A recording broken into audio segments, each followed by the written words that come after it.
Você assiste agora Alego News. Comissão de Segurança Pública aprecia projetos da pauta desta quarta-feira, 27 de outubro, apresentadas ao Poder Legislativo as contas da Secretaria de Saúde. E veja também a entrevista especial de hoje sobre o livro Direitos Fundamentais em Xeque. É agora, no Alego News.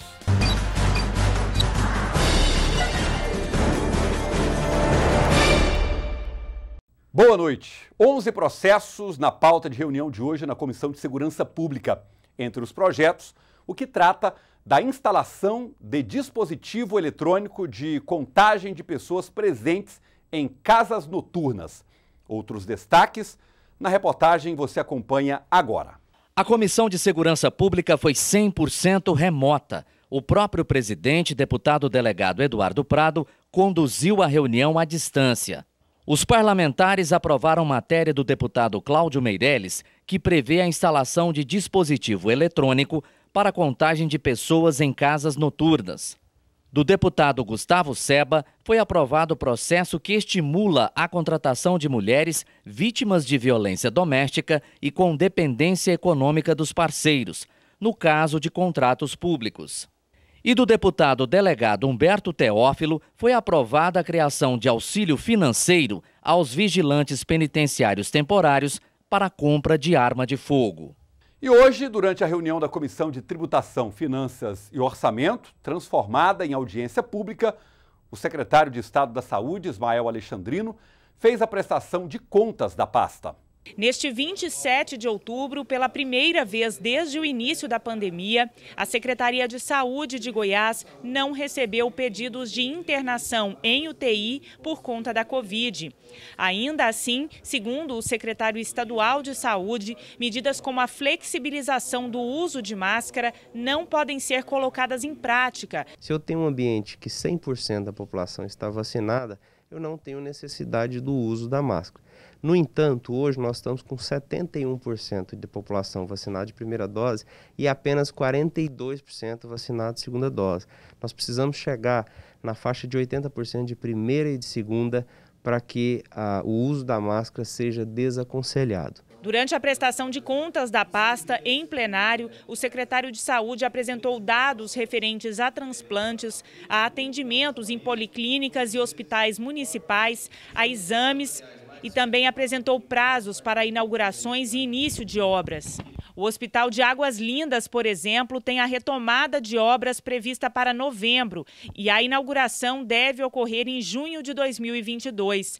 Já a Policlínica de Formosa tem sua inauguração prevista para dezembro, enquanto as policlínicas das cidades de São Luís de Montes Belos e Goiás devem ser inauguradas em janeiro de 2022. Com relação à gestão financeira da Secretaria, o total de despesas pagas de janeiro a agosto soma 11,77% dos recursos estaduais, quando o mínimo constitucional é de 12%. O nosso planejamento é que iremos cumprir a vinculação sim, que é o mínimo de 12%. É provável que fechemos em torno de 12,6%, indo para o terceiro ano consecutivo, cumprindo essa vinculação no nível de pagamento e não só de empenho. Entre os desafios a serem enfrentados, o secretário de Saúde afirma que estão a taxa de mortalidade infantil em Goiás, considerando a redução da cobertura vacinal e também as cirurgias eletivas. Neste momento, nosso maior desafio será diminuir esse quantitativo de cirurgias eletivas. Eu não digo retomar, porque retomar a gente já o fez, já retomamos. Mas, sem dúvida, agora é operar esse pessoal que está na fila para que possamos atender o anseio da população goiana. Parlamentares repercutiram a participação do secretário em plenário. O secretário de Saúde, Ismael, é extremamente técnico e tem conhecimento de tudo o que ele fala.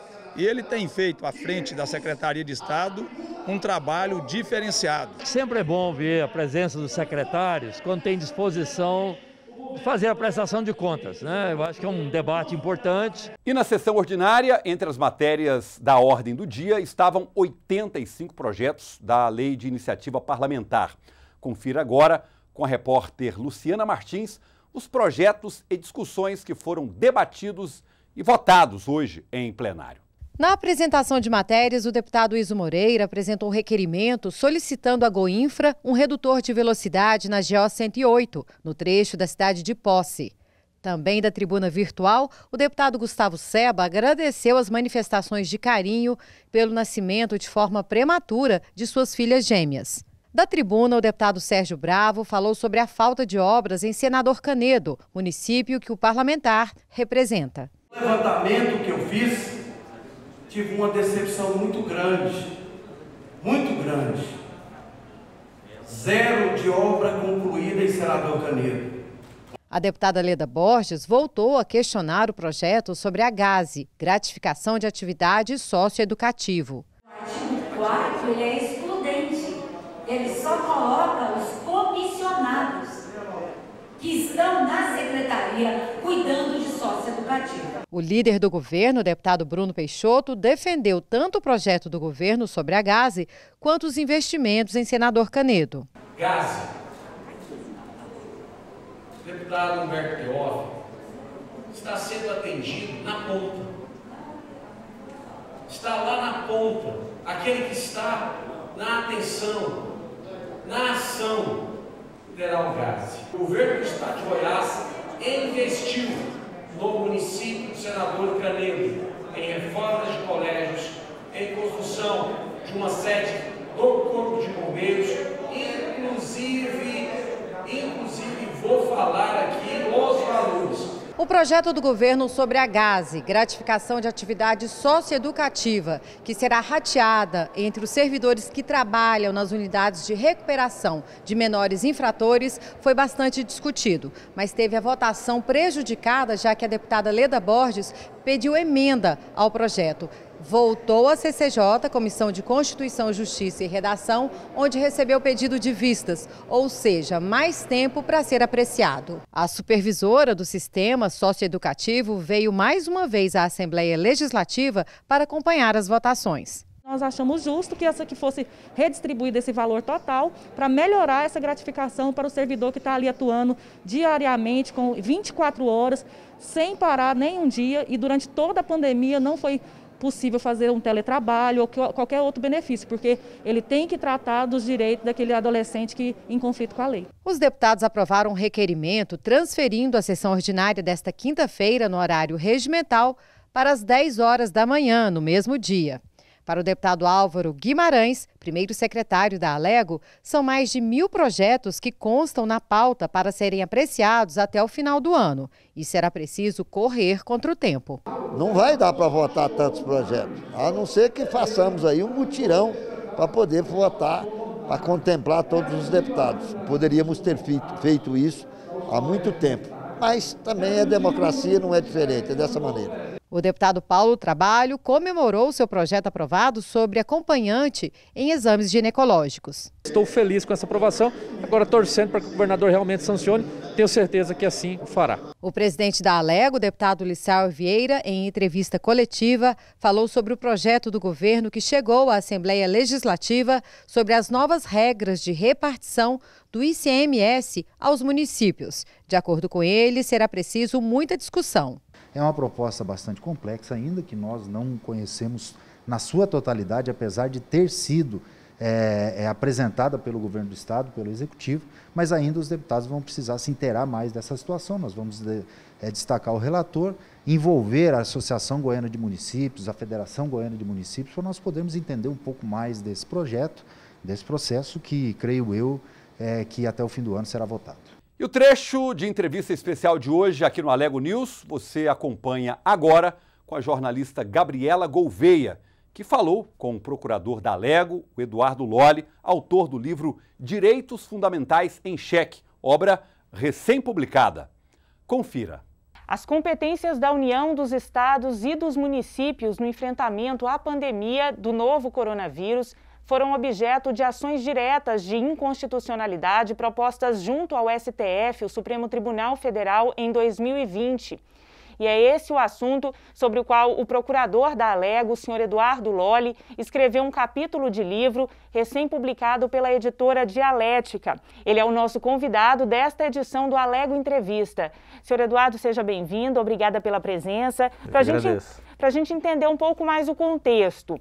A pandemia exigiu tomadas de decisões e aí os representantes das esferas de poder federal, estadual e municipal começaram a editar normas. E isso que gerou conflito? A pandemia, na verdade, pegou a todos de surpresa, como é fato público notório, né? Então ela chegou no Brasil, começou a despertar a atenção das autoridades ali por fevereiro, março, um pouco mais de intensidade, só que não houve assim uma coordenação muito clara entre os diferentes entes, União, estados e municípios. O que se observou? A União, ela adotou uma postura mais refratária a medidas de isolamento, de distanciamento social, uso de álcool gel, máscaras e medidas dessa natureza. Enquanto estados e municípios, mais preocupados com a segurança e a saúde de sua população, tomaram a iniciativa de editar essas medidas restritivas e isso acabou gerando, então, esse conflito federativo, vamos dizer assim, porque começou a haver muito questionamento, tanto na mídia e depois isso chegou aos tribunais, evidentemente, sobre qual ente que era competente para adotar essa ou aquela medida, né? Poderia uma medida que foi editada pela União ser adotada de forma mais restritiva ou mais flexível num determinado estado, num determinado município? Então isso acabou gerando esse conflito, né? E isso chegou ao Supremo Tribunal Federal por meio de 3 ações. 2 ações diretas de inconstitucionalidade, que é a 6341 e 6343, propostas pelo Partido Democrático Trabalhista e outra pela Rede Sustentabilidade, e uma terceira ação, uma ação de descumprimento de preceito fundamental, proposta pelo Conselho Federal da OAB. Então, é sobre essas 3 ações que o artigo se debruça e analisa, né, para analisar o que o Supremo Tribunal decidiu em relação ao conjunto dessas 3 ações em relação à competência desses entes. E o que foi possível concluir nesse artigo que o senhor escreveu em coautoria com um professor da UFG, é isso? Isso. O artigo ele foi escrito em coautoria com o professor Fabrício Macedo Mota, que é conselheiro do TCM e também professor do mestrado em Direito e Políticas Públicas da UFG. Enfim, a análise que nós fizemos no artigo, ela divide em 2 momentos essa análise pelo Supremo Tribunal Federal. Por que 2 momentos? Porque quando as ações chegam ao Supremo, ações dessa natureza, existe a possibilidade de uma decisão provisória, vamos dizer assim, que chama-se uma medida cautelar, mas isso depois tem que ser levado a julgamento de mérito, ou seja, como se fosse uma confirmação depois em plenário, com todos os ministros discutindo e debatendo. Então nós fizemos no artigo essa análise desses 2 momentos, ou seja, como que o Supremo respondeu à pandemia nesse primeiro momento, mais imediato, em que essas ações chegaram ali por meados de março e de abril, e depois um segundo momento lá em meados de outubro, novembro, dezembro, quando elas foram julgadas em definitivo pelo Supremo Tribunal Federal, né? Nesse primeiro momento, dessa análise mais superficial, vamos dizer assim, nessas decisões provisórias em sede de medida cautelar, o Supremo basicamente ficou nítida a intenção do Supremo de assegurar, com todas as letras, a competência dos estados e dos municípios para legislar e adotar essas medidas no âmbito da pandemia, para proteger a saúde da população e, enfim, adotar também medidas protetivas contra os efeitos econômicos, sociais da pandemia, enfim. E só que não ficaram estabelecidos critérios muito claros, assim, sobre, em caso de conflito entre essas legislações, em caso de união, na verdade mais no caso de estados e municípios legislarem de forma conflitante, qual que prevaleceria, né? Então, o Supremo Tribunal Federal, na nossa análise, ele se preocupou mais em reconhecer a competência dos estados e municípios, mas ele não avançou muito no sentido de dizer quais critérios deveriam ser utilizados para resolver eventual conflito entre eles, né? E a nossa expectativa na segunda parte do artigo foi de que esses critérios viriam mais claros, delineados mais claramente no segundo momento, no final do ano 2000, quando foi de fato realizado o julgamento de mérito final dessas ações. Está em discussão aqui na Alego, em fase de votação definitiva, o projeto que dispõe sobre novas mudanças na lei dos concursos. Os projetos tratam de prazo para pedido de isenção de taxa e prazo de validade dos certames. Autor de uma das propostas que aguarda votação definitiva em plenário, o deputado Antônio Gomide propõe que os candidatos tenham, no mínimo, 10 dias para solicitar isenção da taxa de inscrição. Na justificativa, o parlamentar afirma que atualmente não há qualquer limite e, por isso, os prazos são muito curtos. Nós não temos hoje, na lei, qualquer limite em relação a esse prazo de isenção na inscrição, quando se vai fazer a isenção em relação à matrícula, né? A isenção em relação à inscrição. O que nós precisamos é que isso conste em lei. Nós não podemos, cada concurso público, ser colocado no edital de uma forma ou de outra, um com um dia, outro com 2 dias, ou seja, não tem um limite e é muito rápido, né? Para que as pessoas que possam buscar o concurso e aí precisa, obviamente, da isenção da inscrição, possa estabelecer esse prazo através da lei estadual. Outra proposta de alteração na lei que trata das normas gerais para a realização de concursos em Goiás foi proposta conjuntamente pelos deputados delegados Eduardo Prado e Humberto Teófilo, pelo deputado Virmondes Cruvinel e pela deputada delegada Adriana Corsi. A mudança abrange o artigo 78 da lei e prevê a suspensão do prazo de validade do concurso caso haja algum impedimento à nomeação de aprovados por parte da administração pública. A medida vale para a convocação de candidatos aprovados fora do número de vagas estabelecido no edital. Essa não é a primeira vez neste ano que a lei dos concursos é objeto de discussão na Alego. Em agosto, o governo encaminhou o projeto de lei propondo alterações, a exemplo de mudanças no artigo que prevê quais candidatos podem solicitar a isenção de inscrição. O projeto foi sancionado em setembro. E agora a gente fala sobre acessibilidade e informação. A Escola do Legislativo vai promover amanhã uma palestra online com o tema O Trabalho do Tradutor Intérprete de Libras como eixo de comunicação entre o surdo e a Alego. Quem traz mais informações é a repórter Andréia Santana. A Escola do Legislativo Goiano promove nesta quinta-feira, dia 28, uma palestra online. A temática é o trabalho do tradutor e intérprete como eixo de comunicação entre o surdo e a Alego. A palestra será ministrada pela professora Sofia dos Anjos, da Universidade Federal de Goiás. E esse evento tem como objetivo enfatizar o trabalho de inclusão social que o tradutor faz para a comunidade surda. O evento se inicia às 10 horas da manhã. Os participantes também receberão um certificado e lembrando que é online, então será pela plataforma do YouTube. Obrigado, Andréia. E o seu Alego News fica por aqui. Um forte abraço, uma ótima noite e até amanhã.